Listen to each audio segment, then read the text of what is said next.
Welcome everyone to State of the Game for September 14th. My name is Hamish. I'm very, very excited to be back today. After Peter's crazy, exciting stream last week, I watched it while I was away. There's some cool stuff to talk about today. We've got Rogue 2.0 coming up, we've got Resistance, and we're going to be joined again by Terry and Keith over at Redstorm. But before we get over to that, we've got some updates from Peter about what's happening right now, some of the dates you've seen below, and that type of stuff. Peter, what do we got to get through before the exciting things? Right. Well, I mean, this is exciting. But... This is exciting. I have a lot of information to go through really quickly, so we can get into the interview with Redstorm about Rogue 2.0 and Resistance. I know people are chomping at the bits. First of all, just want to point out there's a free weekend starting tonight at 7 p.m. CEST, so that's in 2 hours. Get all your friends to play. Realize that most of you already play, but get your PC friends to join us. Why not? First of all, 1.7.1, the new patch is coming out on Tuesday next week for all platforms at the same time. And yes, it does fix the RPM glitch. We had another ban wave that went out earlier this week. We will do at least one more. So remember, don't use the RPM glitch. It's bad for you and your account's health. So don't use it. The 1.7.1 will also fix the really annoying gun yamming bug that's been plaguing the game lately. So, yeah, that's going to be fixed as well. And as part of the lag investigation that we've talked about a couple of times on State of the Game before, a couple of really bad desync issues have been identified, and a lot of those are going to be fixed in 1.7.1 as well. So hopefully that's going to help a whole lot. But of course, I know you guys are looking at the ticker right now, and you want to hear news about Global Event 2, and it is happening on October 3rd. Global Event Assault, which was on the previous PTS, but yes, official start date is October 3rd. As you can tell, I have a lot of things to go through, so I'm running out of breath. And the PTS for update 1.8 is going to start on September 26th. So that's the week before Assault starts. Just to clarify a couple of things, as usual, it will be freely available on PC, but for you guys on console, here's how it's going to work, roughly. First of all, if you were on the PTS for 1.7, if you got an invite back then, you're set. You're already on the PTS. You will only have to download an update to it. Probably you won't have to download the entire client again. That shouldn't be a thing, so don't worry about it. If you're in, you're in. We will be sending out more codes. I won't give any specific numbers right now. Things are still being finalized, and this selection criteria is also, we haven't nailed that down 100%. We'll get back to you, but a lot more codes will be sent out.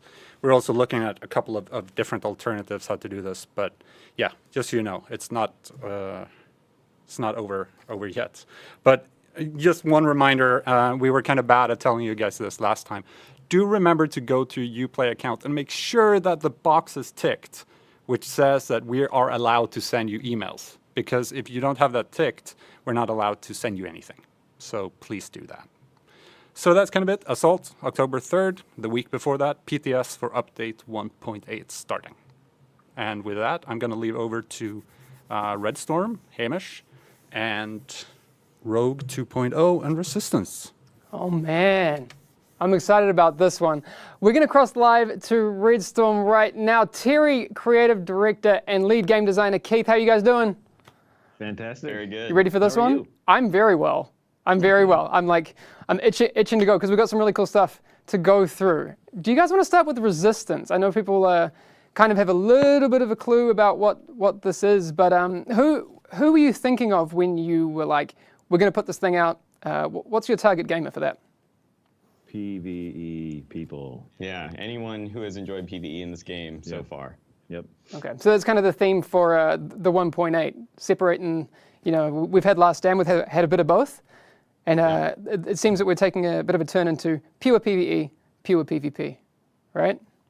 Yeah, All exactly. Right. With the Westside Pier stuff we went over a couple weeks ago, there's a lot of PvE stuff, in the open world. And then that kind of leads you to Resistance, which is the big new PvE activity. Awesome. So one of the things that we've talked about when in these types of modes that people are familiar with, is the infinite nature of it. Is it truly infinite? Can you win? Can you finish it? That's cool. We both took a drink at the same I time. know. We timed it. Perfect. Yes, it is truly infinite. All right. There's a series of difficulty points the player will move through, which you can talk about, Keith, but we get to the point where you go through all that, and then we begin to buff the AI, through a combination of toughness, DPS, and Exotic ammo. Yeah. Okay. And we are just in sync right now. Wow, you guys are perfect. So Yeah, thanks. we're going to just show a video here in a second. But before we get to that, are there any checkpoints in this? So is it one life to live, start again type thing, or?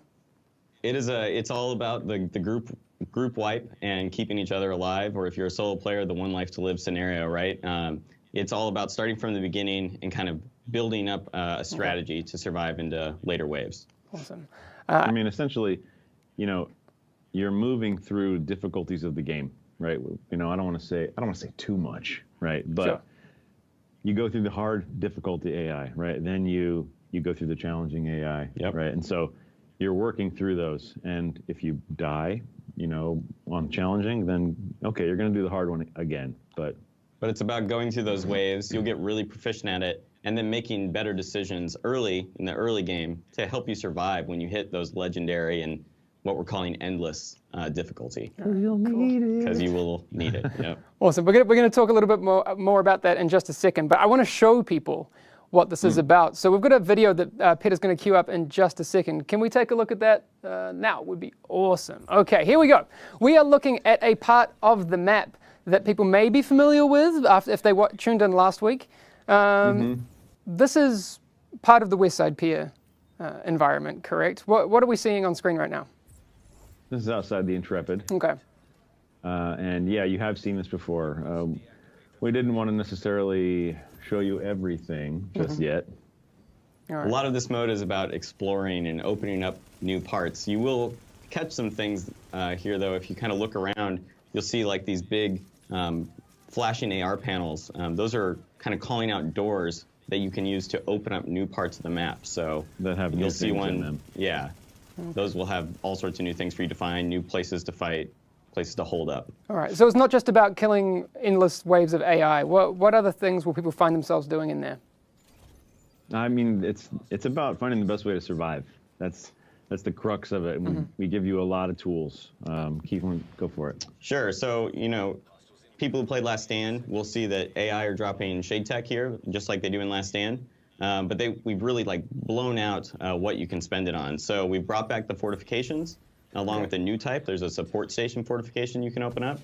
But we've also expanded the functionality of them. So now you can repair and upgrade your fortifications. So over the life of a session, you can dump more Shade Tech into these and take them, kind of level them up alongside you, and they'll start getting special buffs, like the turrets will start lighting AI on fire. The pulse will start giving you increased crit chance, things like that. Awesome. Yeah, but after you upgrade, though, you have to pay attention to these things, because if they get destroyed, which they will, you have to start that upgrade process again. Yeah, so it's, once again, it's about making hard choices. Where do you want to hold up? What will help your teams build diversity? What helps you push further into later waves? Yeah. Awesome. We've got a little bit more of this video to go. They're looking at a boss wave right now. I saw another wave in there as well, which was, I think, a critical wave. How do those differ from the regular ones? Yeah, so there's a number of these special waves, and there's some cadence to this. So you'll start to sort of get familiar, but then there's a lot of kind of a little bit of randomness to keep you on your toes. Okay. So every 5 waves, you'll hit a boss wave, and that's how it's going to go up on the PTS, and we'll keep iterating based on feedback. But every 5 waves, you hit this boss wave. The bosses drop loot like they do in the open world, but it's also kind of like a milestone for you. So when you beat the boss wave, you'll see here, that's kind of a little mini mission complete. So you can never truly win this mode, but there are these moments where it's like, we did it. We pushed further than we've ever got before, and you're rewarded for that. Right. So is it fair to say and then that... for the- Sorry, you go. Oh, no. What were you going to say? I was just going to say, is it fair to say that while there are no life checkpoints, there's kind of loot checkpoints? Is that loot that you get from the bosses safe? Yeah, the loot that you get from the bosses, those are the in-world drops are all personal to each player. but you're also going to get, like you just saw there, Yep. the direct-to-inventory rewards. And he got a resistance cache tier 1. So as you climb higher waves, you can go to tier 2, tier 3, all the way up to tier 5. Yep. And once you hit those tier 5, that's basically your best chance to get classified drops and exotic drops pretty much anywhere in the game. But it's going to be hard to hit those higher waves. Awesome. I think it's also worth noting that the bosses in boss waves, there can be multiple bosses that spawn. And as we've mentioned before on, I think, various sources, Yeah. you're going to see bosses from main missions that spawn. They'll have a chance to, Pharaoh will roll in there with his homies, and That's and awesome. Luray will be there, and they'll drop their loot. So you'll have an opportunity to get these things that I just never have the opportunity to seemingly get, even though I've farmed Luray a billion times. I saw someone in chat posted about the time limit that people saw on specific waves. How does that work? What happens if you run out of time on a wave? So a lot of these waves, like the critical objectives, will have timers, and also the bosses have timers. They test different things. The critical objective is kind of testing you, kind of moving through the map and completing some objective. The boss is kind of a race for you to kill that boss, or how many bosses there are in the map at that time. And if you fail that, that's a party wipe. Yeah. So it's all about kind of getting prepared for those moments. Yeah, DPS check. Hey, I think it's worth noting too that you can't just dogpile on the boss, or there's going to be, the what do you call them? The word I'm looking for is the ads. How about Yeah. let's just go Yeah. gamey? Sure. They're going to continue to spawn. So Yep. it's not like, all right, just let the boss walk around because it's Joe Farrow and he's slow as hell, right? Yeah. It's, Oh, okay, nope, that's cool. His support is going to continue to spawn, and not until you kill him will you have the opportunity to clear it. So it's about coordination and checking your DPS and strategy. Yeah, and just like everything else in Resistance, okay, wave 5, we're going to hit a boss. You don't know what that boss is going to be. You don't know what the ads that are going to support him are going to be, or where you're going to have that fight. So it's really about kind of keeping on your toes. Yeah. Have you guys had any, in your testing experience, any brutal combinations that have shown up that you were like, wow, okay. All right. Yeah, there's some new bosses in here as well that Oh, people really? will find. Some bosses that like to deal out a little bit of shock. Oh man. Oh. And I had the Okay. shock boss with some shock turrets. That was a pretty brutal combination. But those are the types of things we'll be tuning over the PTS. Yeah, and the shock drones. Shock drones. Yeah. Nice. Just for a little bit of context, when you guys have been playing through it and stuff, what's the furthest you've gotten? Because if you're saying that there's difficulties hard, challenging, legendary, that would be up to what, wave 15? And then Yes. it starts the next difficulty scaling once after you, that, right? Once you hit 15, you've essentially cleared the legendary difficulty. And again, we're still changing these values, and you'll try it on the PTS, and we'll get feedback on that. But right now, it's once you clear wave 15, you've passed legendary, and we start buffing the AI, and it's very clear what buffs they have, so you'll know what you're fighting. Okay. Can you also play this mode solo for people who maybe want to do it with solo or smaller groups? What's the deal there? Hell yeah! Yeah, Nice. absolutely. Yes. I actually think a lot of people will want to play it solo, Okay. and it's a real test of your own build, and you can still push pretty far. Yeah, you just better have the right build. Yep. Okay, cool. Can we just go back to rewards for a second? You talked about how every 5 there's a boss, every 5 waves who gets loot. When you end a resistance cache, we saw earlier will drop. How are those scaled? So right now, the way we kind of have it set up is that each 10 waves kind of pushes you into a new rewards tier, right? So you can go all the way to wave 50. We have never hit wave 50, but Okay. I'm sure Someone's gonna do it. will. Is that a challenge? Is that Hey. confirmed? It'll be like a day 1 thing, and then we'll have to tune it to make it harder. We're going to have to track world firsts on that for sure. Yeah, but once you hit wave 50, you're kind of in this like resistance cache tier 5, Okay. and each different cache has a kind of a better and better loot table. So this means you're going to be able to get the exotics and classifieds from everything in the whole pool, and it'll keep kind of narrowing down. And that includes some of all the new exotics we're adding. Oh, What? Oh, Yeah. I thought you were just going to brush over that one. Just a casual new exotics. Whatever, just like, oh, by the way, the new exotics. Yeah. New exotics. FYI. When you say new exotics, do you mean weapons or gear? Weapons. Weapons. New Yeah, exotic 4. weapons. 4 of them? Yeah. All Four right. weapons. Are you? 4. Will you be able to tell us what maybe gun families those are in? Sure. So Yes. there's a new exotic weapon set, and that's in the MMR family. So you have these two MMRs you can equip and kind of be like the ultimate sniper. Hey, hold on, gamer guy. Yeah. Tell people what MMR is in case they don't know. Marksman. Thank you. Marksman rifle. Are either of then- those bolt action? Just No. They're not Oh. bolt action, but there's plenty of bolt action love in 1.8. There's some good stuff coming. Yeah, Okay. that's confirmed. All right. Then there's, I'll hold- there's also an LMG, because Yep. I love LMGs. Let's be honest. Yeah, and it's pretty cool. It's kind of a shh. Okay. No. And then you can talk about the last one. And then there's a new SMG as well.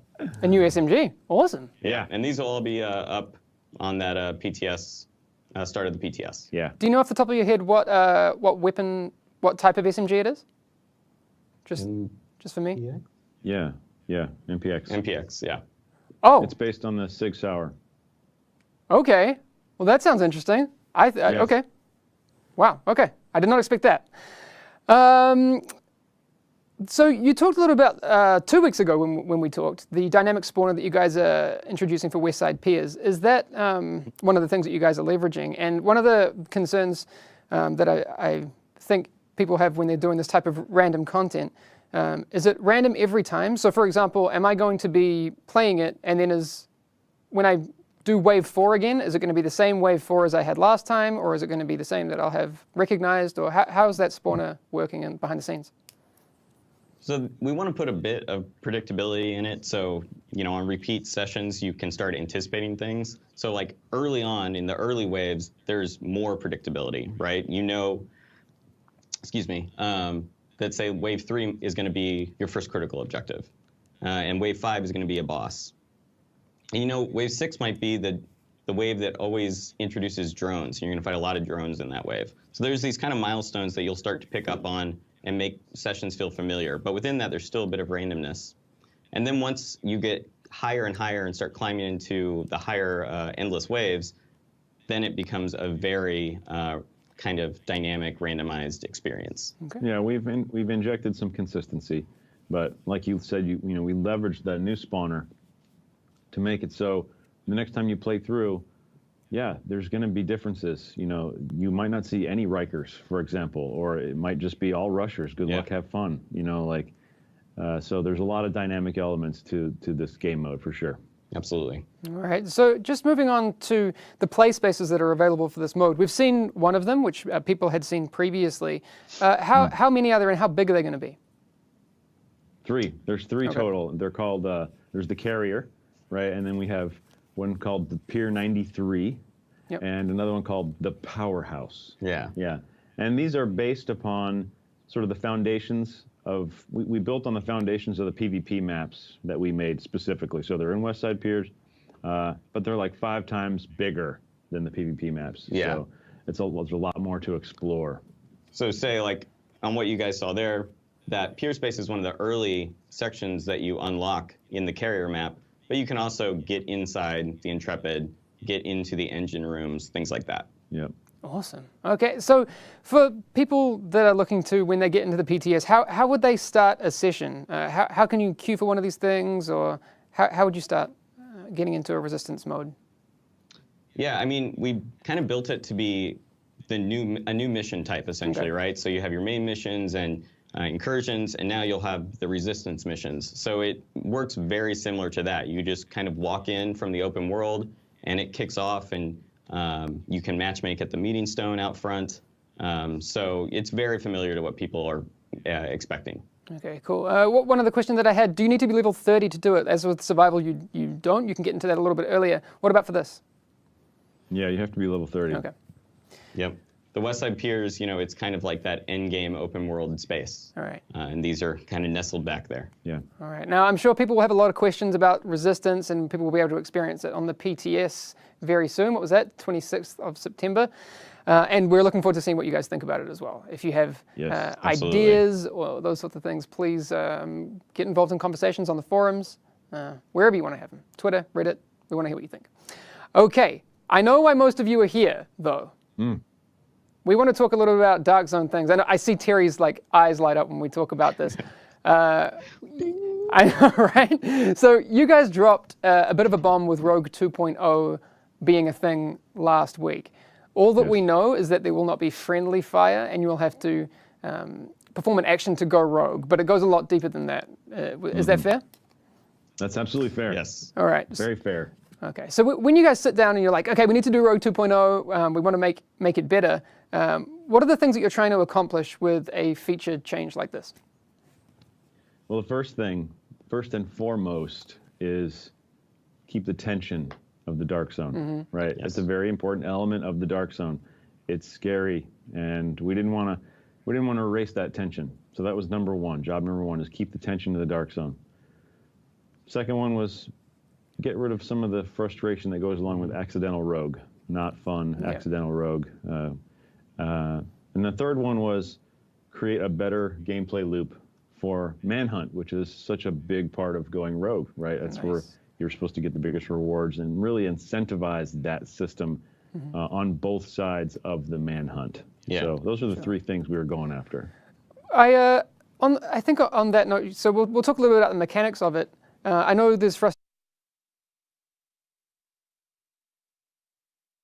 about accidental rogue as well, but I saw a thread on Reddit earlier today about someone who was a little bit frustrated with someone just coming up behind them and downing them straight away. So there are some mechanics in there that might make that a little bit, you get like a small warning when someone goes rogue in your vicinity. Is that correct? Yeah. Yeah, it's not an immediate, tap and now someone's rogue and they can shoot you. There's a bit of a press and hold, interact to that. And, we're kind of dialing it in, like Terry said, to kind of keep the tension high, but give you a little bit of fair warning. So, Isaac will come in and tell you a player near you just went rogue. Okay. You will kind of hear all the sound effects going along with them. And if they're in your line of sight, you see kind of a full kind of UI treatment pass on, oh my gosh, that person in front of me is going rogue right now and they're going to shoot me in the face. Okay. It gives you a moment to prepare. Yeah. And instead of right now, your moment to prepare is I lost a third of my life. Yeah, exactly. Yeah. And I want to be clear with everyone. This isn't, as an example, this isn't WoW PvP flagging. This isn't like you in a zone and you're toggling a thing saying, hi, I would like to PvP. Would you like to PvP? I would also like to PvP. How about you raise your PvP flag and then we can fight? No, this is, I'm toggling, I'm making a choice to go rogue. And once I do, I don't care about anyone else. I will, all the rest of the stuff stays the same. It's about declaring your intent. Yes, Okay. exactly. So it's not I have it on and I can PvP with other people that have it on and you don't have it on. It's just we're giving you 1 second to be aware that someone around you. We're giving you more signs and feedback that someone around you is going rogue, but you still have to keep your eyes open. You still need to pay attention. If someone walks up to your extraction, be cautious. And other balance changes are going in to help you prepare. If you see them drop a turret, like maybe I'll do something to make myself immune to status effects. So there's just a preparation period now. It's still dangerous. I want to make sure that's clear to everyone. Okay, cool. Well, we've actually got a little bit of a walkthrough video of how the whole rogue system, which people will be familiar with, but what happens after that is very, very interesting. Just before we cue up that video, to toggle on rogue, do you press up on the D-pad? Is that? Yeah. Okay. Yeah, it's All right. press and hold, yes. Cool. Up on the D-pad, and I think PC is Shift-R by default, but you can map it to whatever you want. All right. Props to Bound Diesel on Twitter who guessed that correctly. I saw that a little bit earlier. Nice one. All right. So we're going to play this video right now. We are running around the Dark Zone as it happens. Okay. So this is going to be, this first part, again, like I said before, is going to be familiar to a lot of people, and we'll get into what happens after that. So our group's just gone rogue. Yeah, you have a moment now also to say, you get a message, someone in your group has gone rogue. Do you want to? You can now leave the group. If you're like, no, F that, I don't want to go rogue, I'm leaving. Okay. So you have that option. Yeah, we hope this makes people do more pickup groups in the Dark Zone. That's cool. It'll be very interesting to see. All right, so are either of you guys playing in this session here? No, we're... We would be much better than this. Oh, really? Okay. I mean, let's just be honest. All right. Shots fired. About how big is the radius in which players who aren't rogue can see that someone is going rogue?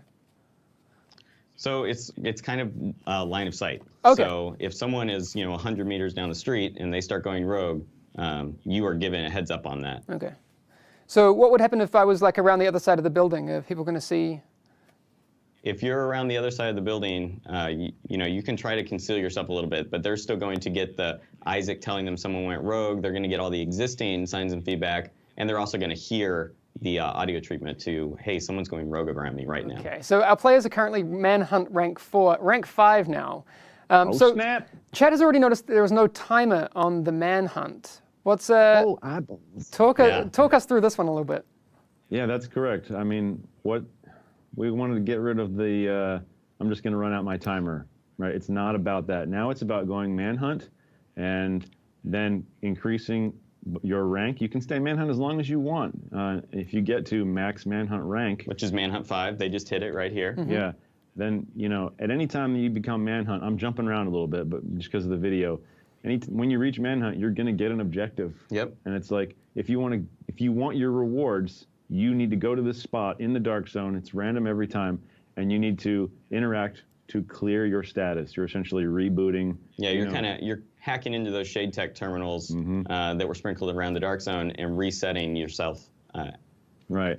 And so that timer, the duration of the timer, that's still all things we're playing with, but it's based on numerous factors like how many people are in your group, what Manhunt rank are you, and it's about the people in the world trying to stop you from clearing your status at this particular location. Because what's really important is that, before as a non-rogue, you would open up your mega map, you would see the flashes of rogues nearby. If someone got pretty close to you, maybe you'd get a notification on the mission tracker. Now, if someone hits Manhunt, you get almost like an objective to go stop them if you want, right? You're not told exactly where they're going, but you kind of get a general area that they're trying to head. So if you're in a group and you're like wanting to hunt rogues, you can kind of rally up and go try to stop them. And it kind of creates these clashes. And like we're talking about in the beginning, creates actual loops for players in the Dark Zone. Yeah. Awesome. We're not forcing you to clear your Manhunt. There's no timer to fail it. You don't have to get up there in 2 minutes. It's just, hey, here's where you need to go, and everyone can see it. And if you want the rewards, I'm sure you guys saw on the screen, Manhunt caches, which are Exactly. Yeah. So that's the thing that I saw. I saw chat going crazy over that huge slew of Manhunt caches that dropped with a successful Manhunt 5 clear. correct. You get one Manhunt cache for every Manhunt rank that you have reached. That's cool. What can players expect from those caches? The best. I mean, it's the gear that they want. It's a gear cache. There's a chance for exotic. There's a Hopefully, chance for classifieds. Okay. Yes. Yep. And so the buffer you are, the more manhunty, right? The more chances you have to get the gear that you want.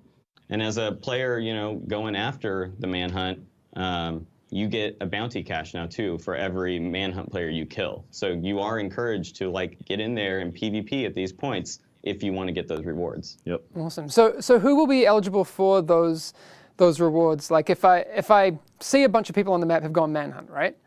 Yeah. How much involvement do I need to have in taking out those guys before I get rewarded?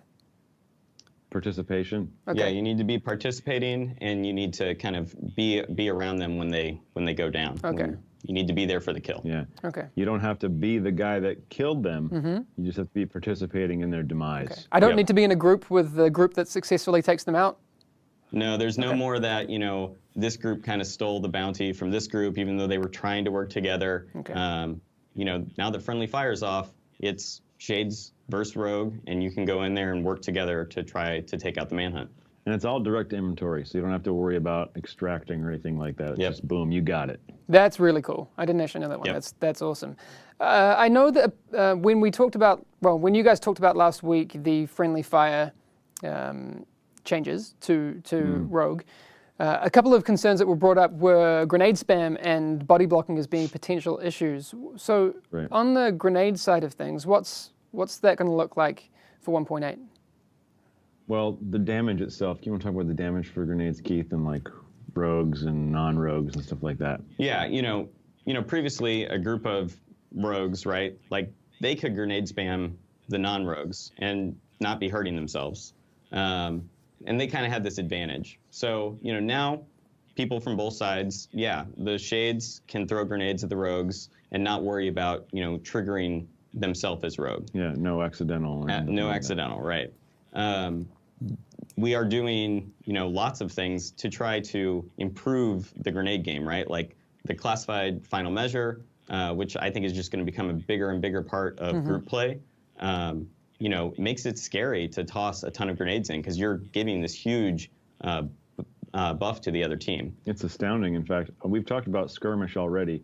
In the skirmish matches we play here in the office, people have stopped throwing grenades because that final measure buff, like you said, it's so potent and it's so worthwhile. It can turn the battle Absolutely. really fast. And so we have started just noticing all of our QC testers, people that know what's going on, stop throwing. As soon as you see that first one get absorbed, you're like, ugh, okay, nope. It's almost like you throw a test Yeah. grenade out. Mm-hmm. Like, Yeah. Okay, that's not our Never strategy again. right Okay. now. Yeah, so that doesn't guarantee that No, you're not going to see it definitely. because short bows is still a thing, and it's the dark zone. So okay, who's got 6-piece final measure? But I'm just saying, we're definitely doing things, and along with status effect immunities and things like that, some of those grenades are going to be less guaranteed effective. Yeah. Okay. The shock grenade won't be the easy kill. Yeah, because you can.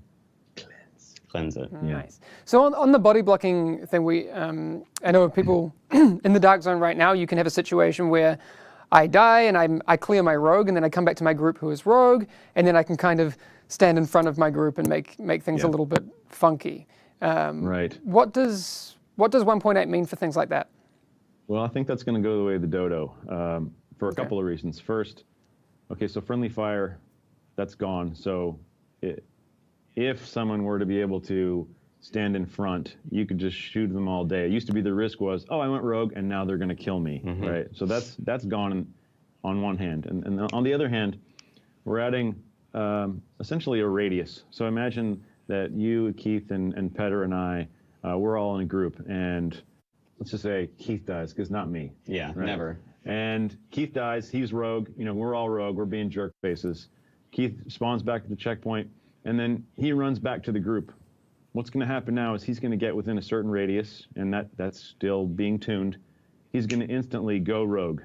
So he can't be non-rogue when he gets near his buddies. Yeah. He's going to go rogue Okay. and that radius. And that works the same for the manhunt stuff. Kind of for the inverse reason, but just when you get near your group that you're messing around with, you're going to go rogue. So you can't sit in this ambiguous position where I know you're a threat, but you're not activating rogue. None of that anymore. It does a lot of things. I mean, it keeps the groups together with the same goal, right? If half the party wipes and the other manhunt players kind of want to start playing a little more cautious and hold back, they can try to get their group to rejoin them and take another stab at the actual clearing of the manhunt. And then it also helps in issues like this. And of course you'll say, hey man, we don't even have to be in a group. Like I could just be on Xbox chat, Sure. and we'll have a bunch of non-rogues blocking. Well, again, because there's no friendly fire, all that person standing in between you and me is doing is just blocking both of us. Sure. So he's blocking my bullets, he's blocking your bullets. So he's just prolonging combat. Sure, that will not go away, but there's no more accidental. Okay, that's cool. I saw a couple of things, and I've got a couple of questions myself. Is there any reason to go above 5 kills while you're on a manhunt? Apart from reward bragging rights. standpoint, Yeah, Yeah. from a reward standpoint, no. Yeah. I mean, that's at this point, right? You get, once you go 5, Yep. right? However you get 5, okay, that's going to be your max. Okay. So if you're looking to be efficient, after you get manhunt rank 5, go clear it. There's a good chance you're going to finish with more kills though than 5 because once you have to hold get them to off. that objective, people are going to be there and combat will break out. And for you to complete the objective, you're probably going to be going above 5 kills. Okay. We did think about and entertain the idea that you had 78 kills? Great. We're going to scale the rewards, but that started to get ridiculous, and how do we take into account the guy that's 200 kills and stuff like that? So, we, squinched it down a little. And just to kind of add on to that, there are ways to scale your rewards outside of just getting more kills. The Banshee set, which will be in PTS, Oh, you're doing, wow. I'm just going Okay. to drop it. Oh wow. But Okay, we it's- didn't plan this one. All right, let's do it. All right, Banshee. It's just getting a pretty major overhaul, and the set now plays into all this new Rogue 2.0 gameplay, Okay. Yeah. Awesome. Including rewards. including rewards. Yep. Oh, okay. All right. Well, Yeah, so like that's enough for basically me. Keith's saying, run a Banshee. Run Benji. And I'm just if you're in a group of 4, run a Banshee, Nice. and then you'll see it. Good to know. Yep. All right. One last question. Obviously, you toggle Rogue through using your D-pad or similarly on PC. What about cutting the rope? Does that toggle Rogue still? Sure does. It does. All right. Okay. Yeah. Just double checking. Thanks. a Rogue activity. That was a question from our friend Morgan Amps. Hey, man. All Yeah. right.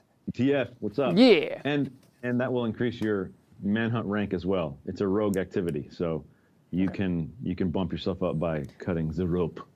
Exactly. Perfect. All right. We could talk about this all day, but it's going to be a much larger conversation going on online. Again, I want to thank you guys for tuning in. You guys are basically regulars on this show now. We're going to have to just make this a thing.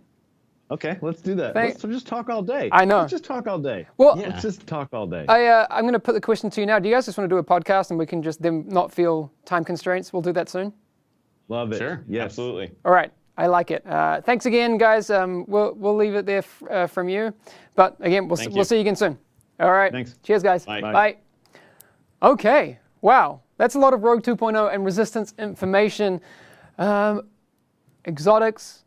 We've got so much happening. I can't even begin to talk about it. So you'll see a recap online, I'm sure. If you missed anything, there's going to be the past broadcast, and I'll make a podcast as well. But we should do a quick recap for the people that missed it. Obviously, you're seeing a lot of dates on the screen. Peter, do you want to take us through those before we head off? Right, sure. There's a delay in these. Take those off because it's really confusing. All right, so I'm just going to run through the information I gave at the start of the episode. First of all, free weekend on PC this weekend, starting tonight at 7 p.m. CEST, so in about 1.5 hours. Get your friends to play. Hey, please. 1.7.1 is coming on Tuesday for all platforms, which means a fix for the RPM glitch. It's still a bannable offense. Don't do it. We did another ban wave. We're going to ban more people, so don't use the RPM glitch. I've told you now like 15 times. Don't do it. It will also fix the really annoying sniper rifle yamming issue we've had. So that's going to be fixed on Tuesday as well. And as part of the lag investigation, we found a whole bunch of desync issues between the client and the server. We're fixing those, or a bunch of them, on Tuesday as well, just so you know. Global Event 2 Assault is going to start on October 3rd. And the PTS for update 1.8 is coming on September 26th for all platforms. If you were already invited to the 1.7 PTS, don't worry about it. You're set, you're done. You will only have to download a patch for it. If not, we're going to send out more invites. We're also looking at alternative ways to get the invites out to you. And the selection criteria, though, we're still looking at that and kind of fine-tuning it and still discussing it. So we'll talk more about that later. But yeah, the September 26th, you'll be able to try Resistance, Rogue 2.0, and Skirmish, and give us all the feedback that you have before we go live at some point in the future. So yeah, I'm going to leave it over to Hamish to say goodbye now. That's it. Basically, that's all I have to say. Thanks, man. I love that you've already created a meme, by the way. Thanks. We have a yamming meme, and it's not going anywhere. Oh, crap. It's fantastic. I'm very, very excited about that. Anyway, so yes, again, I'm going to be very excited to see you guys on the PTS. We have 1.7.1 coming. I'm not going to repeat everything that Peter said, but again, get excited. We're going to be back again every week on Thursday at 5 p.m. our time. We get that question every week. Like, are you guys doing a state of the game? Yes. Assume that it will always happen. Again, thank you again for tuning in. Thanks to the guys at Redstorm, and we'll see you again next week.